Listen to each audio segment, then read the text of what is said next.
ازيكم عاملين ايه؟ عايزة اكلمكم عن الكولاجين.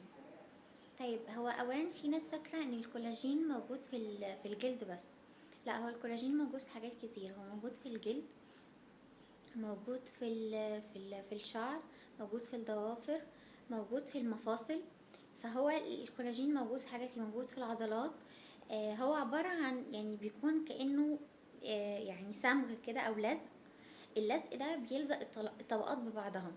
فعشان كده مع تقدم السن لما بيقل الكولاجين بيبتدي يظهر التجاعيد. ليه؟ لان الكولاجين بيبقى الطبقة، يعني موجود في الطبقة اللي في النص من الجلد 3 طبقات. هو في الطبقة اللي في النص.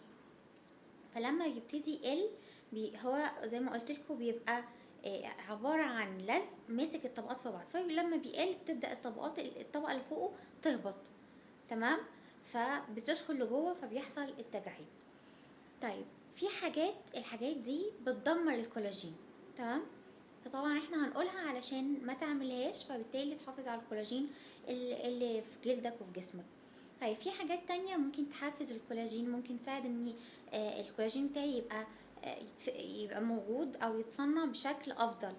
طيب، ايه هي الحاجات دي وايه هي الحاجات دي؟ هنقولهم كلهم الفيديو ده. عايزة اقول لكم عن 3 علامات. ال3 علامات دول لو ظهروا واحدة او كذا واحدة، تعرف على طول ان انت عندك نقص في الكولاجين، في انتاج الكولاجين او تصنيع الكولاجين. ايه هما ال3 حاجات دول؟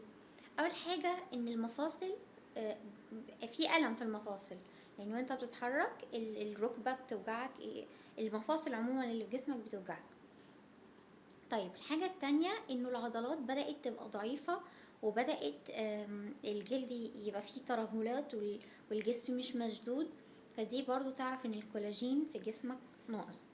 طيب، حاجة كمان، حاجة اسمها بيبر سكين. ايه البيبر سكين ده؟ اللي هو الجلد بيبقى رقيق قوي ومكرمش او يعني مجعد، فيه تجاعيد. زي الورقة. لو جبت ورقة، هو من اسمه يعني بيبر. لو جبت ورقة وكرمشتها كده هتبقى خفيفة قوي. لما تيجي تفردها هتبقى خفيفة لان هي ورقة خفيفة. طيب، وفيها خطوط كتير كتير كتير لان انت كرمشتها، فهي فيها تجاعيد. فهو ده بيبقى مظهر الجلد، بيبقى خفيف قوي ورقيق قوي، وفي نفس الوقت فيه تجاعيد. طيب، دول 3 علامات. لو لقيت واحدة فيهم او لقيتهم كلهم، تعرف ان انت عندك نقص في الكولاجين. في 3 حاجات لو عملتهم الكولاجين بتاعك يتدمر، الكولاجين اللي في جسمك يتدمر. ايه هما ال3 حاجات دول؟ اول حاجة التعرض لأشعة الشمس. التعرض لأشعة الفوق البنفسجية بيدمر ويكسر الكولاجين اللي في جسمك. طيب، عشان كده لما بنخرج لازم نحط سان سكرين او سان بلوك. ليه؟ علشان نحمي نفسنا من الأشعة الفوق البنفسجية. حتى لو مش هتتعرض للشمس مباشرة، انت ما تخرج، طالما هتخرج من البيت ما تخرجش من غير ما تحط سان بلوك. طيب، تاني حاجة السموكينج، التدخين. طيب، تالت حاجة السكر الأبيض. ما تكترش من السكر الأبيض، حاول قدر المستطاع. ودايما يقولك كل حاجات ملونة وابعد عن الحاجات البيضة. ما اقصدش اللبن والبيض، اقصد الدقيق، المكرونة، الرز، السكر. يعني ابعد قدر المستطاع عن الحاجات دي، كل ما تاكل حاجات ملونة كل ما صحتك تبقى احسن. الخضار والفاكهة. تمام. طيب، ازاي بقى ازود الكولاجين في جسمي؟ طيب، لو هنتكلم اول نقطة عن التغذية، الكولاجين ده عبارة عن بروتين متكون من امينو اسيد. تمام. تمام. طيب، يبقى انا لازم اخد بروتين، لازم اكل بروتين. في حاجات تاني طبعا، لان هو البروتين الكولاجين عشان يتصنع محتاج فيتامين سي، ومحتاج زنك، ومحتاج نحاس. طيب، الفيتامين سي، البروتينات طبعا معروف هلاقيها في اللحوم ومنتجات الالبان والبيض او البقوليات والمكسرات. يعني سواء من مصدر حيواني او مصدر نباتي. طيب، ال الفيتامين سي هلاقيه في الفواكه الحمضية، برتقان، ليمون، يوستفندي. طيب، الزنك هلاقيه موجود في الخضروات الورقية. اي خضار ورقي هلاقيه موجود فيه الزنك. طيب، النحاس هلاقيه موجود في المكسرات. طيب، انا عرفت اكل ايه. وطبعا عايزه اوضح انه الكولاجين بيرتبط بالميه. يعني الكولاجين عنده القدرة ان هو يرتبط بالمية، فطول ما انا باخد كفايتي من كمية كافية من المية، طول ما انا ضامنة ان الكولاجين عندي هيكون نسبته احسن في الجسم واعلى في الجسم. فلازم على طول اكون بشرب مية.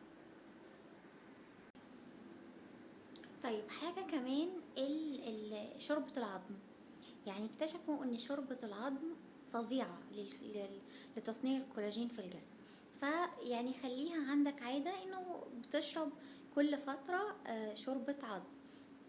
طيب في حاجة كمان ممكن نجيبها من الصيدلية، اللي هي الكولاجين سبلمنت.